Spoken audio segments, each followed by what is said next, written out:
How does it feel to be in limbo right now? There's been a shift in the community. A lot of people, even the sim loyalists, are saying enough is enough. Do not touch this pack disabler. Do not update your game. Why are we focused on releasing more content when we can't even use what we have right now? They're starting to see that EA does not care. I don't know how many things are gonna get fixed in The Sims 4. An absolute nightmare. Game ownership disabled or deleted. There's no way around it. The Sims 4 is withering away before our very eyes. It feels like every DLC that EA releases for this game is some desperate attempt to revive The Sims 4 and bring back some of that life it allegedly once had. But in exchange for that fleeting moment of excitement that comes with each new pack release, the game itself gets weaker and weaker. I guess what I'm saying is EA is Voldemort and Sims 4 DLC are its Horcruxes. Okay.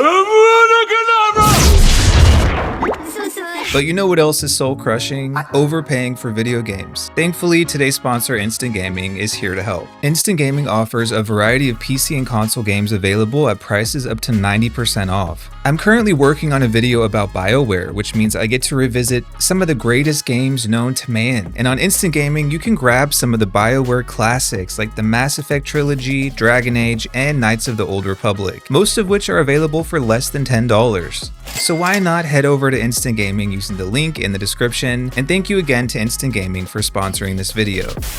So after releasing 100 DLC, EA has updated The Sims 4 to allow players to disable packs. So if you bought a DLC but for whatever reason you don't want to play with it, you can now disable that pack altogether. But as usual, EA has presented this update to players as a gift, when in actuality, this is a curse. If you remember, a similar feature was added to The Sims 3 near the end of its lifespan. Now, The Sims 3 was an extremely ambitious game for its time, and despite all its merits, it had notoriously bad performance. So giving players the option to disable packs was a way to lessen the load and try to help mitigate some of those performance issues. However, what's happening now with The Sims 4 is vastly different. Ever since The Sims 4's development, the goal for this game was to allow players with all types of hardware to be able to play this game with ease. We know we have a huge player base too, and not everybody's on those high-end machines.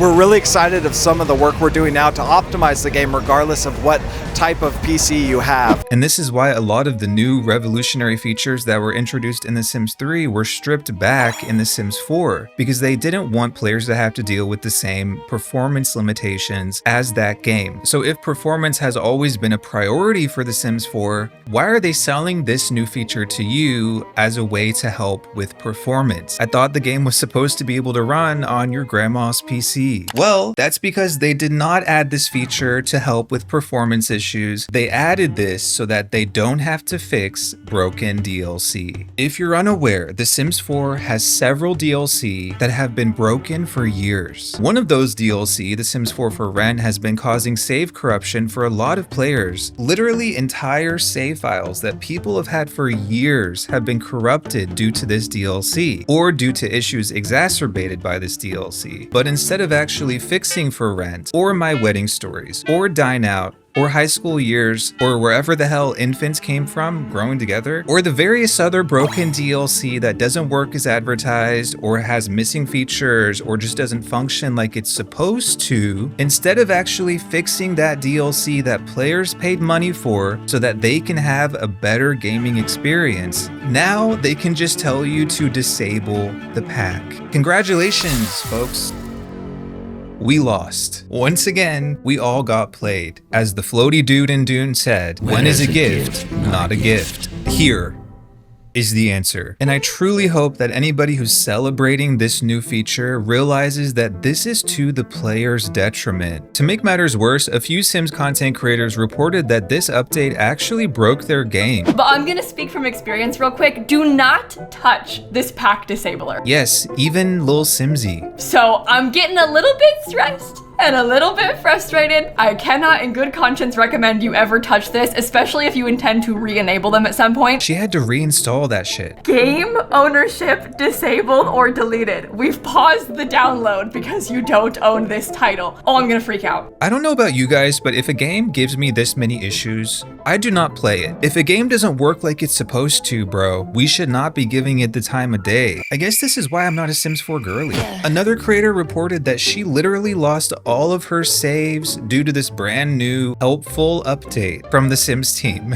So this new feature that they've included in the update is actually breaking people's games. Regardless of if you're a mods user like I am, or you're a vanilla player, do not update your game. I want to reiterate that this feature was created by and implemented by the Sims team, all because they can't fix the DLC that they made. Again, DLC that players paid for, DLC that has been broken for years. It is unacceptable on every level. And now, thanks to this update that they've rolled out, they no longer have to pretend that they're fixing that DLC, and they can just pump out even more, because if you're having problems, you can just disable it. At some point, the players have to stand up and show that they will not be taken advantage of in this way, the way that they have been for 11 years, because I can guarantee you this is only going to get worse. And it's not just the corporate overlords at EA that are responsible. People are asking me to ask you about pools.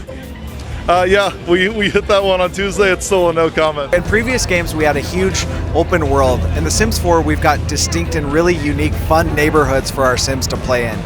They're really vibrant areas. Anything you can say about what age groups are going to be in the game? We'll chat more about ages in the future. And scene for the actress. I'm not saying the lowly devs and the graphic designers and the artists on the Sims team are at fault here, but as I've said before, there are literal executives on the Sims team, VPs, production directors, lead producers. They're the ones who decided to implement this feature as a way of skirting their responsibility to fix their products. I cannot stress to you guys enough how anti-consumer this entire game is. From the monetization model to the number of broken, bugged out, lackluster, stripped back, bare bones content that cost $1,500. The things EA and the Sims team have gotten away with when it comes to The Sims 4 is unacceptable. I read an article recently about another EA studio, BioWare. And when BioWare was in the middle of developing Dragon Age: The Veilguard, EA burst into the room and said, wait.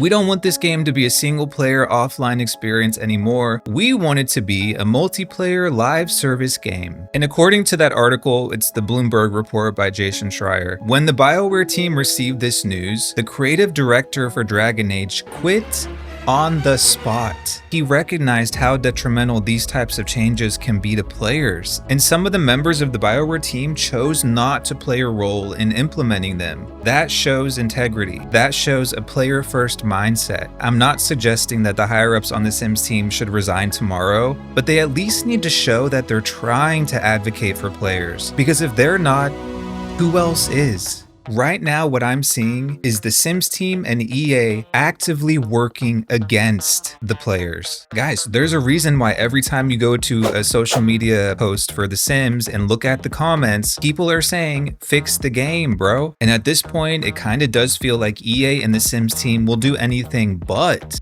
fix the game, including now giving the players the option to disable DLC they've paid money for that they should not have to disable, but they have no other choice because it's so broken or it's so lackluster, it's just taking up space or adding nothing of value to their game. These people, the leadership on the Sims team, the executives at EA, have driven this franchise off a cliff. And to be honest with you, the EA Creator Network is in the backseat, which is why I was actually surprised by a video that an EA partner, The English Simmer, made recently that I found to be really introspective and really important. How does it feel to be in limbo right now? Because that's where I feel we are. If you don't know, she's been making Sims videos for at least a decade. And in the video, she discussed this weird state of limbo that The Sims is in right now. We also repeatedly keep getting confirmation that The Sims 5 isn't happening. A lot of people have been playing this game since the first few years, and I still think that people who even got into it like only a few years ago are maybe still having issues with it. I think that's the main sense of fatigue right now. She has every reason to be concerned, and I completely agree with one of the comments on that video that said it's refreshing to hear an EA partner talk about these things and to hear their perspective on the future of the Sims franchise. This is a game that has made EA over $1 billion. Literally 6 years ago in 2019, EA CEO Andrew Wilson announced that the game had made over $1 billion.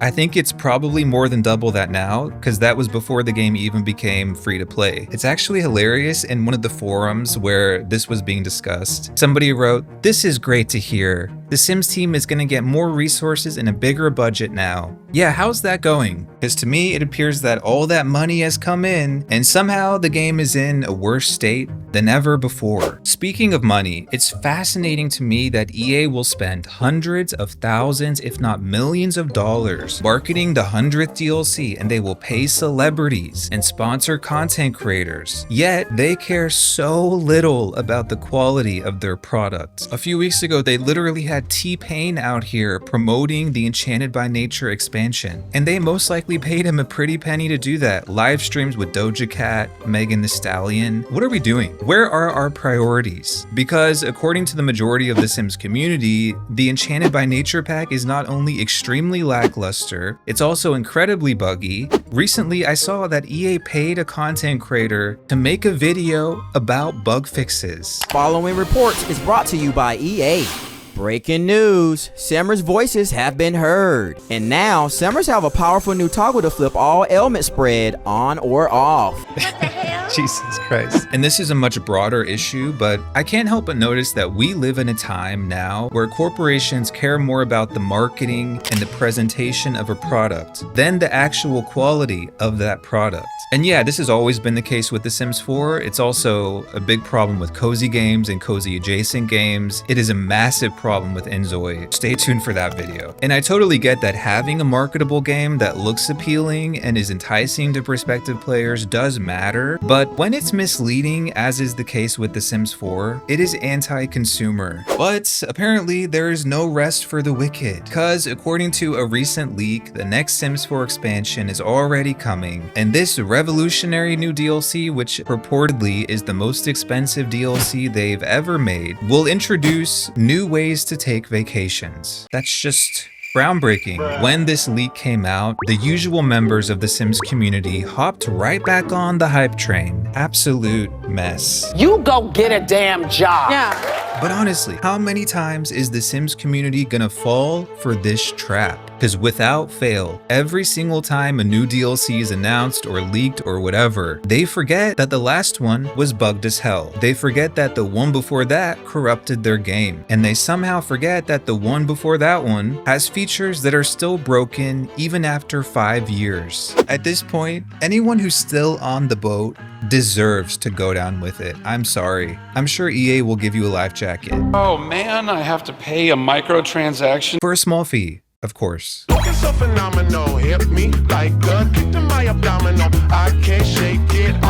Tell me what you wanna do, baby. Everything you're sweating through, baby. Working like a wave, but you waving hell.